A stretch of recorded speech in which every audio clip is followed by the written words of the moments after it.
Ce qui se passe, c'est que j'ai téléchargé, enfin, j'ai utilisé, je me suis sign in, ou sign up d'ailleurs, avant de mettre je me suis inscrit, puis je me suis logué en tant que, je sais pas, boris.rose.dev@gmail.com. Et le truc, c'est que j'ai créé effectivement enfin, un espace de travail.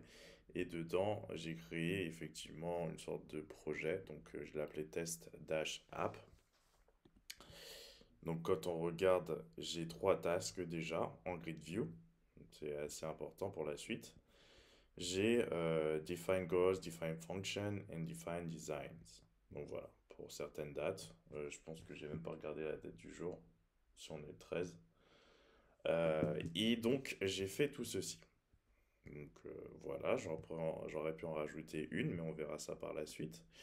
Et le truc, c'est que nous, en tant que développeurs, on peut accéder à des choses un peu plus intéressantes, ou à tout ça en réalité, à travers le Developer Hub. Donc, vous allez sur Developer Hub, moi j'ai créé un token. Donc voilà, je peux le supprimer, je peux le régénérer, etc. Donc je m'en fiche un peu. Et j'ai une clé API si je veux l'utiliser ou pas. Alors moi j'ai essayé de l'utiliser un peu avant de vous faire cette vidéo, ça fonctionne pas correctement. Peut-être parce elle est pas bien configurée comme le token. Le token est clairement configuré mais à fond. C'est-à-dire que vous pouvez mettre exactement ce qu'une personne peut faire avec le dit token en question, un développeur ou voilà une personne qui s'y connaît. Une fois que c'est fait, vous allez sur webapi.documentation et ça va vous mettre effectivement la documentation personnalisée en fonction de vos informations. Donc ça, c'est plutôt cool. Vous cliquez dessus et vous avez accès à un tas de trucs. Donc on va voir ça ensemble, en tout cas une partie dans cette vidéo ensemble. Donc shutting it down. Ça, on n'a pas besoin, on va rester là pour que vous puissiez voir.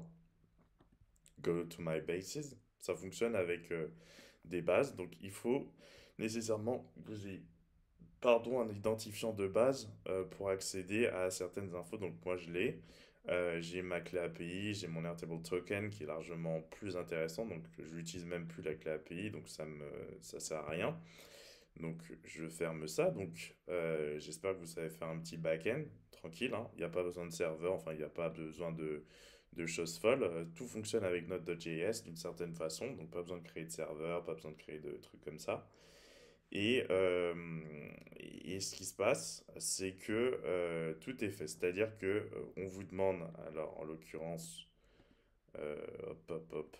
package.json, j'ai installé donc Airtable, j'ai installé .env parce que j'utilise effectivement des informations qui sont ici, donc je veux pouvoir aller les récupérer sans faire d'import-export, enfin, bref, vous comprenez.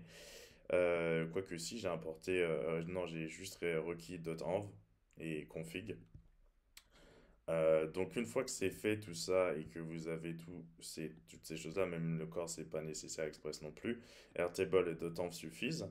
Ensuite j'ai utilisé Nodemon pour éviter d'avoir à chaque fois à redémarrer le serveur d'une certaine façon, le runtime.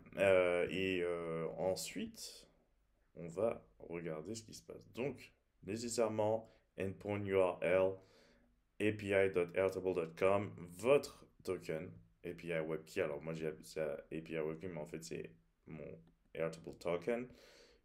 La based, donc process of based ID, il faut nécessairement votre base. Votre base en réalité c'est votre projet. Test-app en l'occurrence.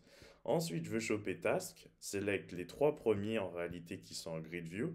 Alors, les trois premiers records, les trois premières tasks, les tâches enregistrées, pardon.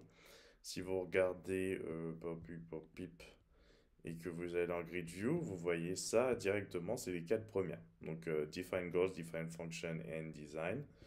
Donc, hop, on revient là, on le laisse de côté. Donc ça, vous les avez déjà chopés. Ensuite, pour each page, il y a une fonction qui va être utilisée. En l'occurrence, page, je ne sais pas à quoi ça correspond exactement parce qu'il n'y a pas de next page du tout. Je n'ai qu'une page. Records, ça va récupérer les records. Et fetch next page. C'est très drôle, mais en fait, j'ai qu'une seule page, donc en fait, ça sert à rien pour moi. Donc vous pouvez l'appeler hein, cette fonction pour mieux comprendre qu'elle va. Moi j'ai utilisé une arrow function, mais bon, on peut enlever ça pour donner plus de sens à la fonction. De toute façon, dans la documentation, c'est appelé function page.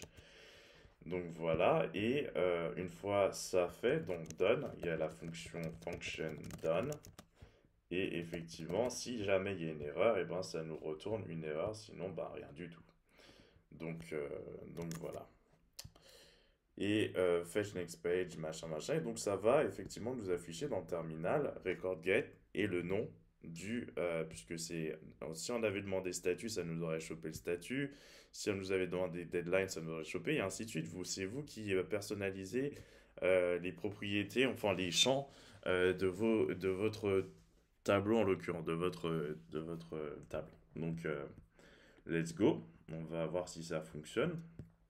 Alors, j'ouvre un terminal. Donc, hop, hop, hop, on enlève ça. ls, cd backend, npm start. Hop, hop, hop. Et comme vous pouvez le voir, ça a mis retrieved et le nom de ma tâche. Define goals, define functions, and define design. Donc ça, c'était assez facile à comprendre. Je pense que je ferai prochainement une vidéo pour continuer sur ce sujet. Donc n'hésitez pas à regarder mes autres vidéos sur d'autres sujets que ce genre de trucs. Mais voilà, c'était pour vous montrer.